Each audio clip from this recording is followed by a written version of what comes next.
Hello friends, நம்ம இப்போ எங்கே போயிட்டுருக்கோம் பார்த்தீங்கன்னா மேட்டூர் தாங்க போயிட்டுருக்கோம். என்னென்னு பார்த்தீங்கன்னா இன்றைக்கி சித்ரா பௌர்ணமி. இன்றைக்கி வந்து நம்ம குலதெய்வ வழிபாடு தான் கும்பலான்னு கோயிலுக்கு போயிட்டுருக்கோம். நாங்கள் இப்போ குலதெய்வம் கோயிலுக்கு வந்தாச்சுங்க. இப்போ பார்த்தீங்கன்னா 6 மணி ஆகிடுச்சு. இப்போ நிலா வந்து அப்படியே அழகாக உதயமாகறாங்க. இன்றைக்கி எங்கள் வீட்டுக்காருக்கு வேலை இருந்ததுனால லேட் ஆகிடுச்சுங்க. அதனால் நான் வீட்லேயே சக்கரை பொங்கல் வச்சு எடுத்துகிட்டு வந்துட்டேன். நம்ம வந்து சாமிக்கு வந்து படைச்சி நம்ம கும்பிட்டு போயிடலாம் அப்படின்னு வீட்லேயே செஞ்சு எடுத்துகிட்டு வந்தாச்சு.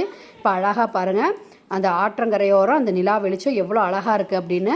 இப்போ பார்த்தீங்கன்னா இதில் என்ன ஒரு வழிபாடு அப்படின்னா, நம்ம சித்ரா பௌர்ணமி அன்றைக்கி தேங்காயில் வந்து பசுநெய் ஊற்றி நெய் தீபம் போட்டோம்னா ரொம்ப நல்லது அப்படின்னு சொன்னாங்க. அதனால் நான் பார்த்திங்கன்னா 9 மூடி தேங்காயில் பார்த்திங்கன்னா நெய் தீபம் போட்டு வழிபாடு செஞ்சுட்டு நம்மளால் முடிஞ்சது என்ன வேணால் பிரசாதம் செஞ்சு வந்து படைச்சி சாமி கும்பிடலாம்.